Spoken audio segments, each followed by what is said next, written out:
ದೇವರ ನಾಮಕ್ಕೆ ಮಹಿಮೆ ಉಂಟಾಗಲಿ, ದೇವರ ನಾಮಕ್ಕೆ ಸ್ತೋತ್ರ ಉಂಟಾಗಲಿ. ನನ್ನ ಒಡೆಯನು, ರಕ್ಷಕನು, ವಿಮೋಚಕನು, ಅತಿ ಬೇಗನೆ ಬರಲಿರೋ ಮೊದಲಿಂಗನಾದಂತೆ ಯೇಸು ನಾಮದಲ್ಲಿ ಎಲ್ಲರನ್ನು ಹೊಂದಿಸ್ತಾ ಇದ್ದೇನೆ. ದೇವರು ನಿಮ್ಮನ್ನು ಆಶೀರ್ವಾದ ಮಾಡಲಿ. ಸಮಯದಲ್ಲಿ ನಮ್ಮ ಬಲಗೈನ ಮೇಲೆ ಕೆತ್ತೋಣ, ಈ ವಾಕ್ಯವನ್ನು ಅರಿಕೆ ಮಾಡೋಣ. ಯೆಹೋವನು ಒಳ್ಳೆಯವನು, ಆತನ ಕೃಪೆಯು ಶಾಶ್ವತವಾಗಿರುವುದು. ಯೆಹೋವನು ಒಳ್ಳೆಯವನು, ಆತನ ಕೃಪೆಯು ಶಾಶ್ವತವಾಗಿರುವುದು.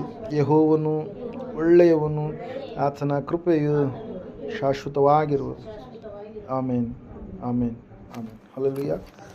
ಓದುವಾರ ನಾವೊಂದು ವಾಕ್ಯ ಧ್ಯಾನ ಮಾಡಿದ್ವಿ. ಆ ವಾಕ್ಯ ಯಾವುದಾಗಿತ್ತು? ಯಾರಾದ್ರು ನೆನಪು ಮಾಡ್ತೀರಾ? ಓದುವಾರ ಓಕೆ. ಹಲ್ಲೆಲೂಯಾ. ಕೃತಜ್ಞತೆ ಉಳ್ಳವರಾಗಿ ನಾವು ಇರಬೇಕು, ಉಪಕಾರ ಸ್ತುತಿಯನ್ನು ನಾವು ಮಾಡುವವರಾಗಿ ಇರಬೇಕೆನ್ನುವಂಥ ಸಂಗತಿಯನ್ನು 10 ಜನ ಕುಷ್ಠರೋಗಿಗಳಲ್ಲಿ ಒಬ್ಬ ವ್ಯಕ್ತಿ ಮಾತ್ರ ಪರಿಪೂರ್ಣವಾಗಿ ಆತನೇನು ಮಾಡಿದ ಅಂತ ಹೇಳುತ್ತೆ ವಾಕ್ಯ.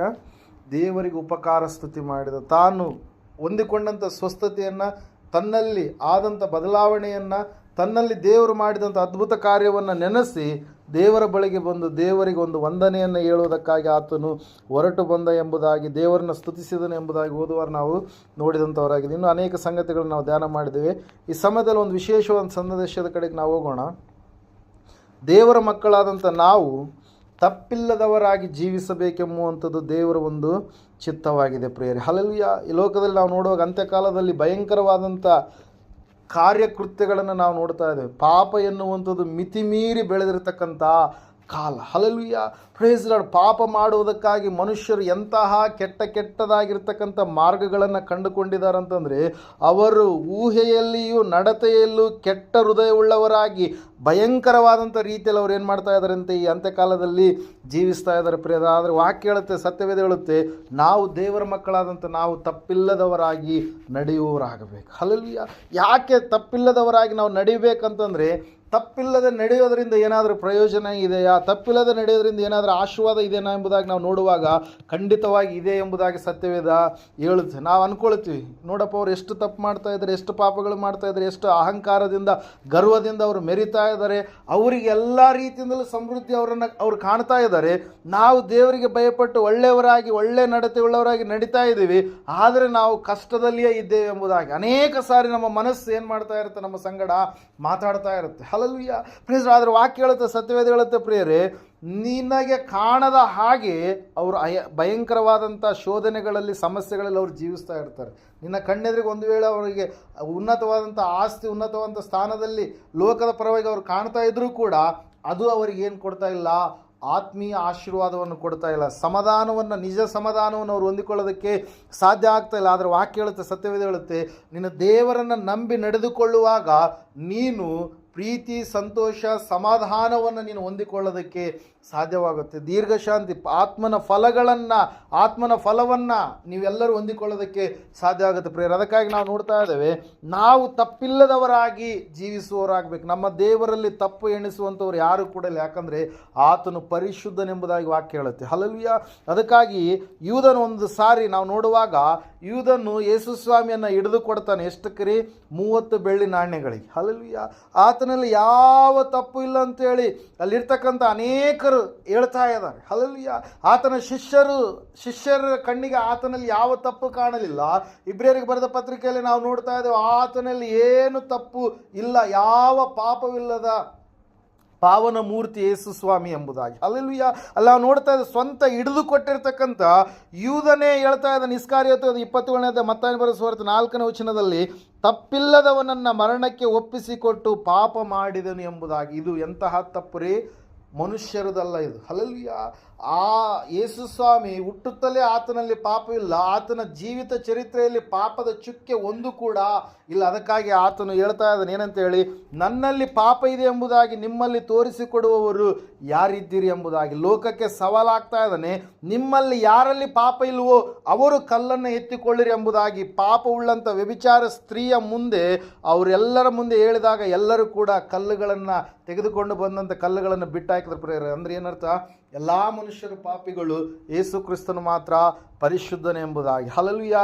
ಅದರ ಸಲುವಾಗಿ ಬಾಂಬೆ ಪ್ರೆಸಿಡೆನ್ಸಿಯಲ್ಲಿ 1885 ಮಹಾತ್ಮ ಗಾಂಧೀಜಿಯವರು ಒಂದು ಮಾತನ್ನು ಹೇಳ್ತಾರೆ. ಏನಂತ ಹೇಳಂತಂದರೆ, ಪರಿಪೂರ್ಣ ಮನುಷ್ಯನು ಈ ಲೋಕದಲ್ಲಿ, ಪ್ರಪಂಚದಲ್ಲಿ ಇರುವಂಥದ್ದೇ ಆದರೆ ಆತನು ನಜರೇತಿನ ಯೇಸು ಕ್ರಿಸ್ತನ ಹೊರತಾಗಿ ಮತ್ತಾರೂ ಕೂಡ ಅಲ್ಲ ಎಂಬುದಾಗಿ. ಹಲ್ಲೆಲೂಯಾ. ಪರಿಪೂರ್ಣ ಮನುಷ್ಯನ ಕುರಿತಾಗಿ ಹೇಳುವಂಥ ಸಮಯದಲ್ಲಿ ಪರಿಪೂರ್ಣತೆ ಎಂಬುದಾಗಿ, hallelujah, perfect woman being is on the earth, Jesus Christ ಎಂಬುದಾಗಿ ಅವ್ರು ಏನು ಮಾಡ್ತಾರೆ, ಹೇಳ್ತಾರೆ ಪ್ರೇಯರ್. ಅದಕ್ಕಾಗಿ ನಾವು ನೋಡ್ತಾ ಇದ್ದೇವೆ, ಆತನಲ್ಲಿ ಪಾಪವಿಲ್ಲ. ಆತನ ಮಕ್ಕಳಾದಂಥ ನಾವು ಕೂಡ ತಪ್ಪಿಲ್ಲದವರಾಗಿ ಜೀವಿಸುವವರಾಗಬೇಕೆಂಬುದಾಗಿ ವಾಕ್ಯ ನಮ್ಮ ಸಂಗಡ ಸ್ಪಷ್ಟವಾಗಿ ಏನು ಮಾಡ್ತಾ ಇದ್ದಾರೆ, ಮಾತಾಡ್ತಾ ಇದೆ ಪ್ರೇಯರ್. ಮೊದಲನೇದಾಗಿ ನಾವು ನೋಡ್ತಾ ಇದ್ದೇವೆ, ಈ ಲೋಕದಲ್ಲಿ ತಪ್ಪಿಲ್ಲದೆ ಜೀವಿಸಿದಂಥವ್ರು ಅಂದರೆ ಅವರು ತಮ್ಮ ನಂಬಿಕೆ ವಿಷಯದಲ್ಲಾಗಿರ್ಬೋದು, ರಕ್ಷಣೆಯನ್ನು ಕಾಯ್ದುಕೊಳ್ಳುವಂಥದ್ರ ವಿಷಯದಲ್ಲಾಗಿರ್ಬೋದು, ಆಜ್ಞೆಯನ್ನು ಕೈಕೊಂಡು ನಡೆಯುವಂಥದ್ರ ವಿಷಯದಲ್ಲಾಗಿರ್ಬೋದು, ಪರಿಶುದ್ಧತೆಯನ್ನು ಕಾಪಾಡಿಕೊಳ್ಳುವಂಥದ್ರ ವಿಷಯದಲ್ಲಾಗಿರ್ಬೋದು, ದೇವರು ಹೇಳಿಕೊಟ್ಟಂಥ ಒಂದು ಏನಂತ ಹೇಳ್ತದೆ ಆಲೋಚನೆ ವಿಷಯದಲ್ಲಾಗಿರ್ಬೋದು, ಸಂಕಲ್ಪದ ವಿಷಯದಲ್ಲಾಗಿರ್ಬೋದು, ಅವರು ತಪ್ಪಿಲ್ಲದೆ ಜೀವಿಸಿದಂಥವ್ರು ಕೆಲವೊಬ್ಬರು ಇದ್ದಾರೆ ಪ್ರೇಯರ್. ಅವರ ಕುರಿತಾಗಿ ನಾವು ನೋಡ್ತಾ ಇದ್ದೇವೆ. ಮೊದಲನೇದಾಗಿ ನಾವು ನೋಡೋಣ, ಆದಿಕಾಂಡ ಪುಸ್ತಕ 6ನೇ 9ನೇ ವಚನದಲ್ಲಿ ಸತ್ಯವೇದ ಈ ರೀತಿಯಾಗಿ ಹೇಳ್ತಾ ಇದೆ. ಏನಂತ ಹೇಳಂತಂದರೆ, ನೋಹನ್ನು ನೀತಿವಂತನು, ತನ್ನ ಕಾಲದವರಲ್ಲಿ ತಪ್ಪಿಲ್ಲದವನು ಆಗಿದ್ದನು, ಅವನು ದೇವರೊಂದಿಗೆ ಅನ್ಯೋನ್ಯವಾಗಿ ನಡೆದುಕೊಂಡನು ಎಂಬುದಾಗಿ. ಹಲ್ಲೆಲೂಯಾ.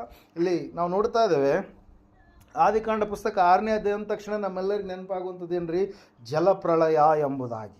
ಮನುಷ್ಯರು ತಪ್ಪು ಮಾಡಿ ಪಾಪ ಮಾಡಿದಾಗ, ದೇವರಿಗೆ ವಿರುದ್ಧವಾಗಿ ನಡೆದಾಗ, ಮನುಷ್ಯರ ಹೃದಯ ಯಾವಾಗಲೂ ಕೂಡ ಕೆಟ್ಟದ್ದನ್ನೇ ಯೋಚಿಸುತ್ತಿರುವಂಥ ಸಮಯದಲ್ಲಿ ದೇವರು ತಾನು ಸೃಷ್ಟಿ ಮಾಡಿದಂಥ ಮನುಷ್ಯರ ನಿಮಿತ್ತವಾಗಿ ಆತನು ಪಶ್ಚಾತ್ತಾಪಪಟ್ಟ ಎಲ್ಲ ಮನುಷ್ಯರನ್ನು ನಾಶ ಮಾಡಬೇಕಂತೇಳಿ ದೇವರು ಆಲೋಚಿಸ್ತಾ ಇರಬೇಕಾದ್ರೆ, ದೇವರಿಗೆ ಸಂಪೂರ್ಣವಾಗಿ ಒಬ್ಬ ವ್ಯಕ್ತಿ ಮಾತ್ರ ಹೆಂಗೆ ಕಾಣಿಸ್ತಾ ಇದ್ದಾನಂತ್ರಿ, ನೀತಿವಂತನಾಗಿ ಕಾಣಿಸ್ತಾ ಇದ್ದಾನೆ. ಒಬ್ಬ ವ್ಯಕ್ತಿ ಮಾತ್ರ ಹೆಂಗೆ ಕಾಣಿಸ್ತಾ ಇದ್ದಾನಂತ್ರಿ, ತಪ್ಪಿಲ್ಲದವನಾಗಿ ಕಾಣಿಸ್ತಾ ಇದ್ದಾನೆ. ಹಲ್ಲೆಲೂಯಾ. ಇಲ್ಲಿ ವಾಕ್ಯದಲ್ಲಿ ನಾವು ನೋಡ್ತಾ ಇದ್ದೇವೆ, ಸತ್ಯವೇದ ಹೇಳ್ತಾ ಇದೆ ಸ್ಪಷ್ಟವಾಗಿ, ನೋಹನು ತಪ್ಪಿಲ್ಲದವನಾಗಿ ಇದ್ದನು ಎಂಬುದಾಗಿ. ಹಲ್ಲೆಲೂಯಾ. ನೋಹನು ತನ್ನ ಕಾಲದವರಲ್ಲಿ ಏನಂತ ಹೇಳ್ತಾ ಇದೆ ವಾಕ್ಯ, ತಪ್ಪಿಲ್ಲದವನಾಗಿ ಜೀವಿಸ್ತಾ ಇದ್ದಾನೆ. ಉಳಿದಂತೆ ಎಲ್ಲ ಮನುಷ್ಯರು ತಮಗೆ ಇಷ್ಟ ಬಂದ ಮಾರ್ಗವನ್ನು ಅವರು ಆಯ್ಕೆ ಮಾಡಿಕೊಂಡಾಗಲೂ ಕೂಡ ಕೇವಲ ನೋಹನ ಕುಟುಂಬದವರು ಮಾತ್ರ ದೇವರಿಗೆ ಮೆಚ್ಚುಗೆಯಾಗಿ ನಡೀತಾ ಇದ್ದಾರೆ. ಅವರಲ್ಲಿ ಏನೋ ಒಂದು ಭಯ ಇದೆ, ದೇವರ ಒಂದು ಭಯ ಇದೆ, ದೇವರ ಆಜ್ಞೆಗಳ ಕುರಿತಾಗಿ ಭಯ ಇದೆ, ದೇವರಿಗೆ ಮೆಚ್ಚುಗೆಯಾಗಿ ಜೀವಿಸಬೇಕೆನ್ನುವಂಥ ದೈವಿಕವಾದಂಥ ಒಂದು ಭಯಭಕ್ತಿಯ ಜೀವಿತವನ್ನು ಉಳ್ಳವರಾಗಿ ಅವರು ಜೀವಿಸ್ತಾ ಇದ್ದಾರೆ. ಹಲ್ಲೆಲೂಯಾ. ಅವರನ್ನು ಬಿಟ್ಟು, ಆ ಕುಟುಂಬ, ಆ ಮನೆಯನ್ನು ಬಿಟ್ಟು ಉಳಿದಂಥವರೆಲ್ಲರೂ ಕೂಡ ಹೆಂಗಿದಾರಂತ್ರಿ, ತಮಗೆ ಇಷ್ಟ ಬಂದ ಮಾರ್ಗದಲ್ಲಿ ಅವರು ನಡೀತಾ ಇದ್ದಾರೆ ಪ್ರೇರೆ. ಹಲ್ಲೆಲೂಯಾ.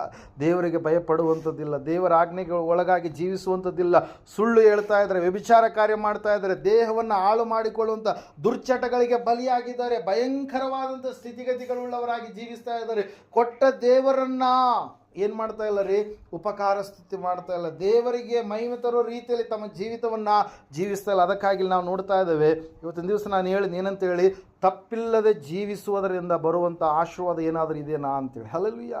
ಇಲ್ಲ, ನಾವು ನೋಡ್ತಾ ಇದ್ದೀವಿ, ಈ ನೋಹನು ತಪ್ಪಿಲ್ಲದವನಾಗಿ ಜೀವಿಸಿದ ಕಾರಣಕ್ಕಾಗಿ ಎಲ್ಲರೂ ಆತನನ್ನು ಅಂಗಿಸಿರಬಹುದು ಆವತ್ತಿನ ಕಾಲದಲ್ಲಿ. ಅಯ್ಯೋ ನೀನು ಏನು ನೋಹ, ನೀನು ಸುಳ್ಳೇ ಹೇಳೋದಿಲ್ಲ, ನೀನು ತಪ್ಪಾದ ಕಾರ್ಯಗಳನ್ನು ಮಾಡೋದಿಲ್ಲ, ಬಾ ಇಂಥ ಕಾರ್ಯಗಳನ್ನು ಮಾಡೋಣ, ನಾವು ಕಳ್ಳತನ ಮಾಡಿದ್ರೆ ನಮಗೆ ಹೆಚ್ಚಿನ ಹಣ ಏನಾಗುತ್ತೆ, ನಮಗೆ ಸಿಗುತ್ತೆ. ಇನ್ನೊಬ್ಬರು ಹೊಲದ ಮೇಲೆ ನಾವು ಏನಾದರೂ ಮಾಡಿದರೆ ನಾವು ರಾತ್ರಿ ಹೋಗಿ ಹೊಲಗಳಲ್ಲಿರ್ತಕ್ಕಂಥ ರಾಶಿಗಳನ್ನು ನಾವೇನು ಮಾಡಬಾರ್ದು, ಕಳ್ಳತನ ಮಾಡಿಕೊಂಡು ಬರ್ಬೋದು. ಹಲ್ಲೆಲೂಯಾ. ಇನ್ನೊಬ್ಬರ ಮನೆಗೆ ಕಣ್ಣು ಹಾಕಿದ್ರೆ ನಾವು ಬಂಗಾರ ಹೊತ್ಕೊಂಡು ಬರ್ಬೋದು. ಏನೆಲ್ಲ ಆಲೋಚನೆಗಳನ್ನು ನೋಹನಿಗೆ ಕೊಟ್ಟಾಗಲೂ ಕೂಡ ನೋಹನು ಅವ್ಯಾವುಗಳನ್ನು ಕೂಡ ಏನು ಮಾಡಲಿಲ್ಲ.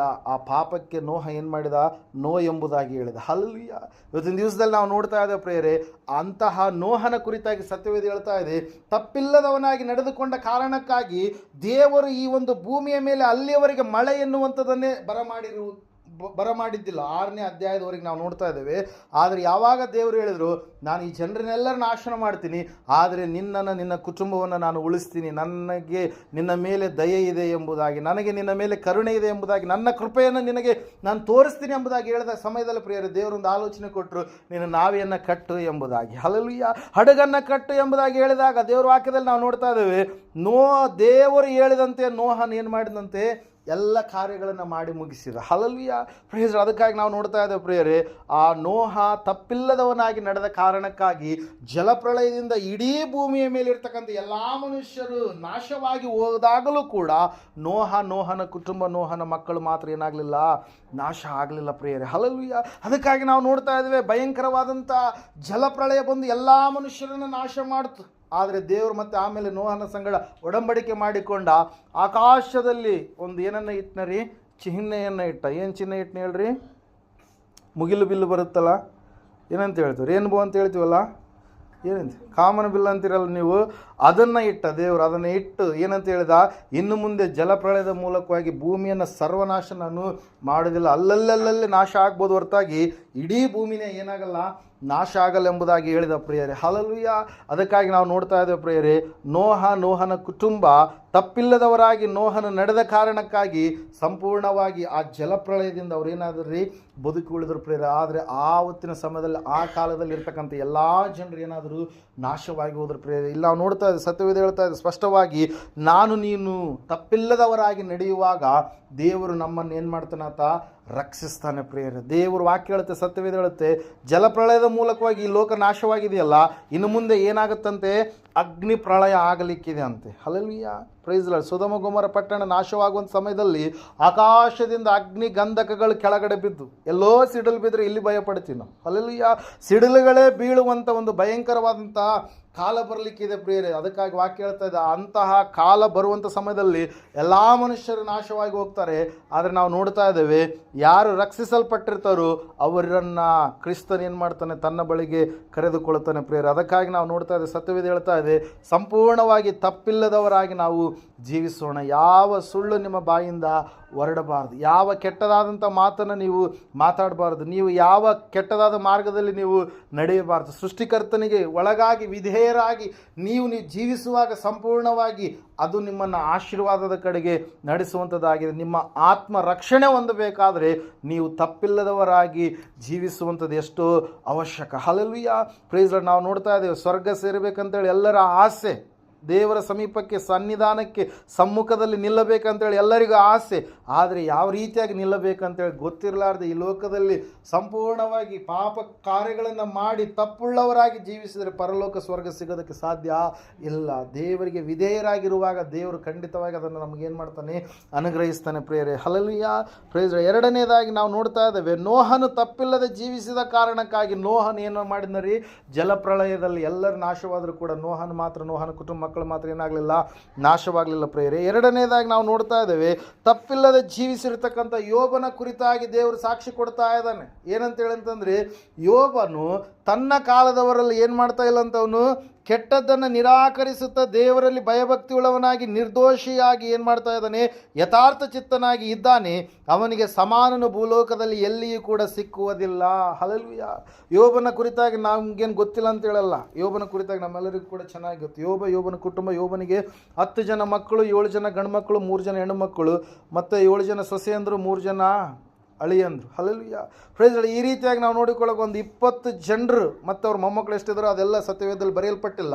ಆದರೆ ನಾವು ನೋಡ್ತಾ ಇದ್ದೇವೆ ಪ್ರಿಯರೇ, ಅವರೆಲ್ಲರೂ ಕೂಡ ಎಲ್ಲಿದ್ದಾರಂತೆ, ಒಂದು ಸ್ಥಳದಲ್ಲಿ ಏನಂತ ಹೇಳ್ತೀವಿ, ಒಬ್ಬೊಬ್ಬರು ಮನೆಯಲ್ಲಿ ಔತಣಕೂಟವನ್ನು ಒಂದೊಂದು ದಿವಸ ಏನು ಮಾಡ್ತಾ ಇದ್ದಾರೆ, ಜರುಗಿಸ್ತಾ ಇದ್ದಾರೆ ಎಂಬುದಾಗಿ. ಹಲ್ಲೆಲೂಯಾ. ಇಲ್ಲಿ ವಾಕ್ಯದಲ್ಲಿ ನಾವು ನೋಡ್ತಾ ಇದ್ದೇವೆ, ಯೋಬನು ಮಾತ್ರ ತನ್ನ ಮಕ್ಕಳು ಎಲ್ಲಿ ತಪ್ಪು ಮಾಡ್ತಾರೇನೋ ಅಂತೇಳಿ ಏನು ಮಾಡ್ತಾ ಇದ್ದಾನಂತ, ಯೋಬ ಮಕ್ಕಳಿಗೋಸ್ಕರವಾಗಿ ಭಾಳ ಏನು ಮಾಡ್ತಾ ಇದ್ದಾನೆ ರೀ, ಯಜ್ಞವನ್ನು ಮಾಡ್ತಾ ಇದ್ದಾನೆ. Hallelujah, praise. ಇಲ್ಲಿ ನಾವು ನೋಡ್ತಾ ಇದ್ದೇವೆ ಪ್ರಿಯರೇ, ಸತ್ಯವೇದ ಹೇಳ್ತಾ ಇದೆ, ಒಬ್ಬ ತಂದೆ ತನ್ನ ಮಕ್ಕಳು ತಪ್ಪಿ ಹೋಗುವಂಥದ್ದನ್ನು ಇಷ್ಟಪಡುವಂಥ ರೀತಿಯಲ್ಲಿ ಯಾವತ್ತೂ ಕೂಡ ಇರೋದಿಲ್ಲ ಪ್ರಿಯರೇ. ಹಲ್ಲೆಲೂಯಾ. ಇಲ್ಲಿ ನಾವು ನೋಡ್ತಾ ಇದ್ದೇವೆ, ಈ ಯೋಬನು ತನ್ನ ಕಾಲದವರಲ್ಲಿ ತಪ್ಪಿಲ್ಲದವನ ಹಾಗೆ ನಡೆದುಕೊಳ್ತಾ ಇದ್ದಾನೆ, ಪರಿಪೂರ್ಣವಾಗಿ ಭಯಭಕ್ತಿ ಉಳ್ಳವನಾಗಿ ನಡೀತಾ ಇದ್ದಾನೆ, ಕೆಟ್ಟದ್ದನ್ನು ನಿರಾಕರಿಸ್ತಾ ಇದ್ದಾನೆ, ನಿರ್ದೋಷ ಗುಣವುಳ್ಳವನಾಗಿ ಜೀವಿಸ್ತಾ ಇದ್ದಾನೆ, ಯಥಾರ್ಥ ಚಿತ್ತನಾಗಿ ನಡೀತಾ ಇದ್ದಾನೆ. ಇಲ್ಲಿ ನಾವು ನೋಡ್ತಾ ಇದ್ದೇವೆ ಪ್ರಿಯರೇ, ಯೋಬನಿಗೆ ಆ ರೀತಿಯಾಗಿ ನಡೆದಾಗ ಯೋಬನಲ್ಲಿ ಇರ್ತಕ್ಕಂಥ ಎಲ್ಲ ಆಸ್ತಿ ಹೊರಟೋಯ್ತು ಪ್ರಿಯರೇ. ಸೈತಾನನ ಕಣ್ಣು ಬಿತ್ತು ಯಾರ ಮೇಲೆ, ಯೋಬನ ಮೇಲೆ. ಯೋಬನಲ್ಲಿರ್ತಕ್ಕಂಥ ಎಲ್ಲ ಅವನ ಏನಂತ ಹೇಳ್ತೀವಿ, ಕತ್ತೆಗಳು ಓದು, ಎತ್ತುಗಳು ಓದು, ಅವನ ಹೊಲಗಳು ಓದು, ಅವನ ಆಳುಗಳು ಎಲ್ಲರೂ ಹೋದ್ರು, ಇರ್ತಕ್ಕಂಥ ಮಕ್ಕಳು ಸೊಸೆ ಅಂದರೆ ಎಲ್ಲರೂ ಒಂದೇ ಸರಿ ಏನಾದ್ರೂ ರೀ ಸತ್ತು ಹೋದ್ರು, ನಾಶವಾದ್ರು ಪ್ರಿಯರೇ, ಮನೆ ಬಿದ್ದು. ಹಲ್ಲೆಲೂಯಾ. ಗಾಳಿ ಬಂದು ಮನೆ ಬಿದ್ದು ಏನಾಯ್ತು ಅಂತೆ, ಎಲ್ಲರೂ ನಾಶವಾಗಿ ಹೋದರು. ಆದರೆ ನಾವು ನೋಡ್ತಾ ಇದ್ದೇವೆ, ಯೋಬನು ಮಾತ್ರ ಏನು ಮಾಡ್ತಾ ಇಲ್ಲ ರೀ, ದೇವರನ್ನು ದೂಷಣೆ ಮಾಡ್ತಾ ಇಲ್ಲ. ಹಲ್ಲೆಲೂಯಾ. ವಾಕ್ಯ ಹೇಳುತ್ತೆ, ಸತ್ಯವೇದ ಹೇಳುತ್ತೆ, ಆತನಿಗೆ ಕೂಡ ಮತ್ತೆ ಮೊದಲನೇದಾಗಿ ಏನು ಇಲ್ಲದವನಾಗಿ ಬಂದೆ, ಏನು ಇಲ್ಲದವನಾಗಿ ಹೋದನೆಂಬುದಾಗಿ ಹೇಳಿದಂಥ ಯೋಬ ಎರಡನೇದಾಗಿ ಅವನಿಗೆ ಹುಣ್ಣುಗಳು ಕಾಣಿಸ್ಕೊಳ್ತಾವೆ. ಹಲ್ಲೆಲೂಯಾ. ಮೈ ತುಂಬ ಎಲ್ಲ ಏನು ಕಾಣಿಸ್ತಾವ್ರಿ, ಹುಣ್ಣುಗಳು. ಆ ಗುಳ್ಳೆಗಳಾದಂಥ ಸಮಯದಲ್ಲಿ ಅವೆಲ್ಲ ಪರಚ್ಕೊಳ್ತಾ ಇದ್ದಾನೆ, ಆ ಬೋಕಿ ತೆಗೆದುಕೊಂಡು ಗಿವ್ರುಕೊಳ್ತಾ ಇದ್ದಾನೆ, ಅಷ್ಟು ನೋವಾಗ್ತಾ ಇದೆ. ಅಂತಹ ಸಮಯದಲ್ಲಿ ಕೂಡ ಯೋಬ ಏನು ಮಾಡಲಿಲ್ಲ, ದೇವರನ್ನು ದೂಷಿಸಲಿಲ್ಲ ಪ್ರೇರೆ. ಒಂದೇ ಮಾತು ಹೇಳಿದೆ, ಏನಂತ ಹೇಳಿ ಅಂತಂದರೆ, ದೇವರ ಹಸ್ತದಿಂದ ಯಾವಾಗಲೂ ಒಳ್ಳೆಯದನ್ನು ಹೊಂದುತ್ತೇವೆ, ಕೆಟ್ಟದನ್ನು ಹೊಂದಬಾರ್ದಾ ಅಂತೇಳಿ ಹೇಳಿದಂಥ ಯೋಬನ ಜೀವಿತದಲ್ಲಿ ನಾವು ನೋಡ್ತಾ ಇದ್ದೇವೆ ಪ್ರೇರೆ. ತಪ್ಪಿಲ್ಲದವನಾಗಿ ನಡೆದಂಥ ಯೋಬನ ಜೀವಿತದಲ್ಲಿ ದೇವರ ಅಂತ್ಯಕಾಲದಲ್ಲಿ ಆ ಯೋಬನು ಯಾವುದ್ಯಾವುದನ್ನು ಕಳೆದುಕೊಂಡಿದ್ದನೋ ಅದೆಲ್ಲದನ್ನು ದೇವರು ಏನು ಮಾಡಿದಂತೆ, 2ರಷ್ಟು ತಿರುಗಿ ಕಟ್ಟಿಕೊಟ್ಟ. ಹಲ್ಲೆಲೂಯಾ. ಏನು ಮಾಡಿದರೆ 2ರಷ್ಟು, 500 ಇದ್ದಿದ್ದು ಎಷ್ಟಾದವಂತೆ, 1000 ಆದವು, 3000 ಇದ್ದಿದ್ದು 6000 ಆದವು. ಮತ್ತೆ ಸತ್ತು ಹೋಗಿರ್ತಕ್ಕಂಥ ಎಲ್ಲ ಮಕ್ಕಳನ್ನು ದೇವರು ಏನು ಮಾಡಿದ್ರಿ, ಆತನಿಗೆ ತನ್ನ ಹೆಂಡತಿಯಲ್ಲಿ ಪುನಃ ಒದಗಿಸಿ ಕೊಟ್ಟರು ಪ್ರಿಯರೇ. ನಾವು ನೋಡ್ತಾ ಇದ್ದೇವೆ, ಒಂದು ಕಡೆಗೆ ಯೋಬನ್ನ ಏನಂತ ಹೇಳ್ತೀವಿ, ಮಕ್ಕಳಷ್ಟು ಸೌಂದರ್ಯವಂತೆಯರು ಆ ಒಂದು ಭಾಗದಲ್ಲಿ ಯಾರು ಕೂಡ ಇರಲಿಲ್ಲ. ಯೋಬ ತನ್ನ ಹೆಣ್ಣು ಮಕ್ಕಳಿಗೆ ಆಸ್ತಿಯಲ್ಲಿ ಪಾಲನ್ನು ಕೊಟ್ಟ ಪ್ರಿಯರೇ. ಹಲ್ಲೆಲೂಯಾ. ಯೋಬ ಎಲ್ಲಿ ಕೊಟ್ಟನ ಪಾಲು? ಗಂಡು ಮಕ್ಕಳಿಗೆ ಮಾತ್ರ ಅಲ್ಲ, ಆಸ್ತಿಯಲ್ಲಿ ಪಾಲು. ಇವತ್ತಿನ ದಿವಸ ನಾವು ಭಾರತ ದೇಶದಲ್ಲಿ ನಾವು ನೋಡ್ತಾ ಇದ್ದೇವೆ, ಹೆಣ್ಣು ಮಕ್ಕಳಿಗೆ ಕೂಡ ಆಸ್ತಿಯಲ್ಲಿ ಪಾಲು. ಹಲ್ಲೆಲೂಯಾ. ನಾವು ಓದುವಾರ ಹೇಳಿದ ಅನಿಸುತ್ತೆ, ಸಂವಿಧಾನದ ಅನೇಕ ಸಂಗತಿಗಳು ಏನಾಗಿದ್ದಾವ್ರಿ, ಧರ್ಮಶಾಸ್ತ್ರದ ಮೂಲಕವಾಗಿ ಬರೆಯಲ್ಪಟ್ಟಿರುವಂಥವುಗಳಾಗಿದ್ದಾವೆ ಪ್ರಿಯರೇ. ಅದಕ್ಕಾಗಿ ನಾವು ನೋಡ್ತಾ ಇದ್ದೇವೆ, ಸತ್ಯವೇದ ಹೇಳ್ತಾ ಇದೆ ಸ್ಪಷ್ಟವಾಗಿ, ಯೋಬನು ತಪ್ಪಿಲ್ಲದೆ ನಡೆದ ಕಾರಣಕ್ಕಾಗಿ ಆತನ ಮೇಲೆ ಶೋಧನೆ ಬಂದಾಗಲೂ, ಶೋಧಕನು ಬಂದಾಗಲೂ, ಆಪಾದಕ ದೂತನು ಆತನಲ್ಲಿರ್ತಕ್ಕಂಥದ್ದೆಲ್ಲವನ್ನ ಕಿತ್ತುಕೊಂಡಂಥ ಸಮಯದಲ್ಲಿ ದೇವರು ಪುನಃ ಪ್ರಾರ್ಥನೆ ಮಾಡಿದಂಥ ಯೋಬನ ಜೀವಿತದಲ್ಲಿ 2ರಷ್ಟು ತಿರುಗಿ ಕಟ್ಟಿಕೊಟ್ರ ಪ್ರೇರೆ. ಹೊಲಗಳಾಗಿರ್ಬೋದು, ಆತನ ಸರ್ವ ಆಸ್ತಿ ಏನಾಯ್ತಂದ್ರೆ 2ರಷ್ಟು ದೇವರು ಸ್ವತ್ತನ್ನು ಏನು ಮಾಡಿದ್ರೆ, 42ನೇ ಅಧ್ಯಾಯ ಯೋಬನ ಗ್ರಂಥದಲ್ಲಿ 10ನೇ ವಚನದಲ್ಲಿ ನಾವು ನೋಡ್ತಾ ಇದ್ದೇವೆ, ಸ್ವತ್ತನ್ನು ದೇವರು ಏನು ಮಾಡಿದ್ರಂತೆ 2ರಷ್ಟು ಹೆಚ್ಚು ಮಾಡಿದ್ರು ಎಂಬುದಾಗಿ ನಾವು ನೋಡ್ತಾ ಇದ್ದೇವೆ. ಹಲ್ಲೆಲೂಯಾ. Praise Lord. ಹೀಗೆ ಒಂದು ಸಾರಿ ಐಗುಪ್ತ ದೇಶಕ್ಕೆ ಮಾರಲ್ಪಡ್ತಾನೆ ಪ್ರಿಯರೇ. ಯಾರ್ರೀ? ಯಾಕೋಬನ ಮಗನಾಗಿರ್ತಕ್ಕಂಥ ಯೋಸೇಫನೆನ್ನುವಂಥ ವ್ಯಕ್ತಿ. ಯೋಸೇಫನ್ ಹೇಳ್ತಾನೆ ಒಂದು ಸಾರಿ, ಏನಂತ ಹೇಳಂದ್ರೆ 40ನೇ ಅಧ್ಯಾಯ ಆದಿಕಾಂಡ ಪುಸ್ತಕ 15ನೇ ವಚನದಲ್ಲಿ, ಇಲ್ಲಿಯೂ ನಾನೇನು ತಪ್ಪಿಲ್ಲದವನಾಗಿ ಸೆರೆಯಲ್ಲಿ ಬಿದ್ದೆನು ಎಂಬುದಾಗಿ. ಯೋಸೇಫ ಕನಸುಗಳು ಉಳ್ಳಂಥ ವ್ಯಕ್ತಿ, ಕನಸುಗಾರ ಎಂಬುದಾಗಿ ನಾವು ಆತನನ್ನು ಕರೀಬೋದು. ಯಾಕಂದರೆ ದೇವರು ಆತನಿಗೆ ಕನಸುಗಳನ್ನು ಕೊಟ್ಟಿದ್ದಾನೆ, ದರ್ಶನಗಳನ್ನು ಕೊಟ್ಟಿದ್ದಾನೆ, ಪ್ರಪಂಚದ ಮೇಲೆ ಅಧಿಕಾರ ಎಂಬುದಾಗಿ ನಾವು ನೋಡ್ತಾ ಇದ್ದೇವೆ. ತಂದೆ ತಾಯಿ ಮತ್ತು ಎಲ್ಲ ಅಣ್ಣ ತಮ್ಮಂದರು ಆತನಿಗೆ ಅಡ್ಡ ಬೀಳುವಂಥ ಒಂದು ಸ್ಥಿತಿ. ಆದರೆ ಅಲ್ಲಿ ನಾವು ನೋಡುವಾಗ, ಆತನ ಜೀವಿತವನ್ನು ನೋಡುವಾಗ ಅಂತಹದ್ದು ಯಾವುದೂ ಕೂಡ ಆಗೋದಿಲ್ಲ ಏನೋ ಅನ್ನುವಂಥ ರೀತಿಯಲ್ಲಿ ಏನು ಮಾಡುತ್ತೆ, ಕಾಣಿಸುತ್ತೆ ಪ್ರಿಯರೇ. ಆದರೆ 17ನೇ ವರ್ಷದಲ್ಲಿ ಇರುವಂಥ ಸಮಯದಲ್ಲಿ ಸ್ವಂತ ಅಣ್ಣಂದ್ರೆ ಏನು ಮಾಡ್ತಾರೆ, ಯೋಸೇಫನನ್ನು ಐಗುಪ್ತ ದೇಶಕ್ಕೆ 20 ಬೆಳ್ಳಿ ನಾಣ್ಯಗಳಿಗೆ ಏನು ಮಾಡ್ತಾರೆ, ಮಾರಾಟ ಮಾಡ್ತಾರೆ ಪ್ರಿಯರೇ. ಹಲ್ಲೆಲೂಯಾ.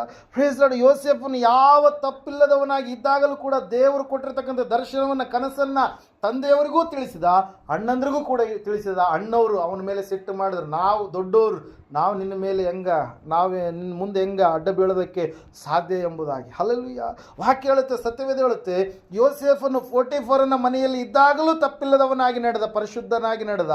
ಅದೇ ರೀತಿಯಾಗಿ ಸೆರೆಮನೆಯಲ್ಲಿ ಹಾಕಿದಾಗಲೂ ಪರಿಶುದ್ಧನಾಗಿ ಏನು ಮಾಡ್ತಾ ಇದ್ದಾನೆ, ನಡೀತಾ ಇದ್ದಾನೆ. ಸುಮಾರು 13 ವರ್ಷಗಳ ಕಾಲ ಭಯಂಕರವಾಗಿರ್ತಕ್ಕಂಥ ಶ್ರಮೆ ಪ್ರಿಯರೇ. ಯಾರಿಗೆ?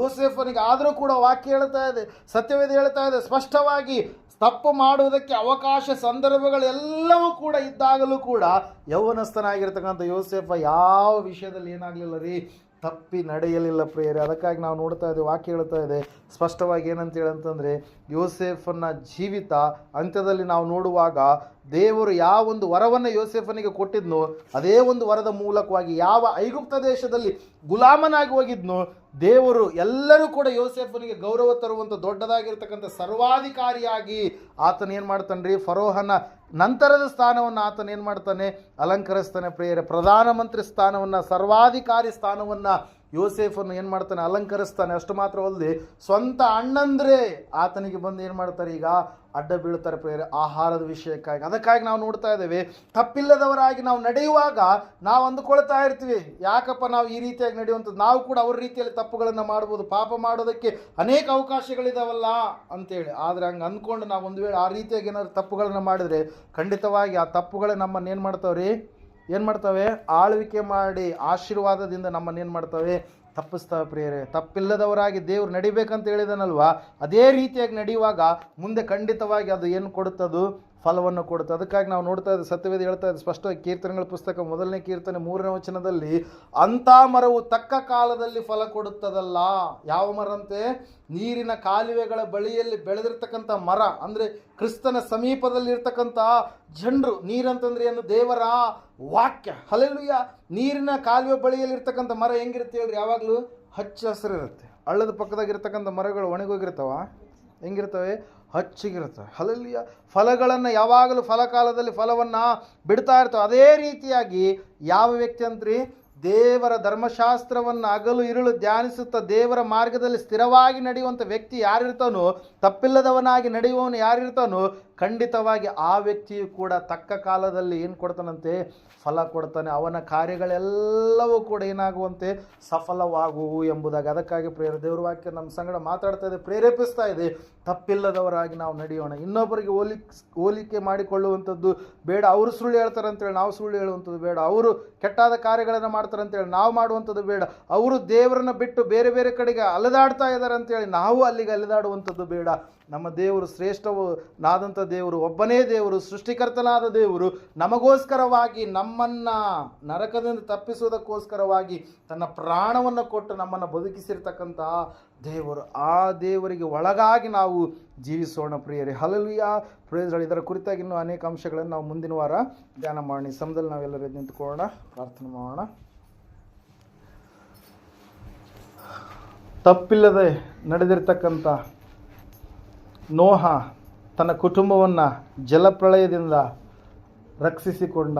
ತಪ್ಪಿಲ್ಲದೆ ನಡೆದಿರ್ತಕ್ಕಂಥ ಯೋಬ ಸೈತಾನನ ಅನೇಕ ಶೋಧನೆಗಳನ್ನು ತಂದಾಗಲೂ ಕೂಡ ತನ್ನ ನಡತೆಯಲ್ಲಿ, ನುಡಿಯಲ್ಲಿ, ಮಾತಿನಲ್ಲಿ, ಭಾಷೆಯಲ್ಲಿ, ಯೋಚನೆಯಲ್ಲಿ ತಪ್ಪಿಲ್ಲದೆ ನಡೆದ ಸ್ಥಿತಿಯಲ್ಲಿರುವಾಗ, ಭಕ್ತಿಯ ಪರೀಕ್ಷೆ ಆದಾಗ ದೇವರ ವಾಕ್ಯದಲ್ಲಿ ನಾವು ನೋಡ್ತಾ ಇದ್ದೇವೆ, ದೇವರು ಅವನ ದುಸ್ಥಿತಿಯನ್ನು ಹೋಗಲಾಡಿಸಿ ಅವನ ಸ್ವತ್ತನ್ನು 2ರಷ್ಟು ಹೆಚ್ಚು ಮಾಡಿದರು ಎಂಬುದಾಗಿ.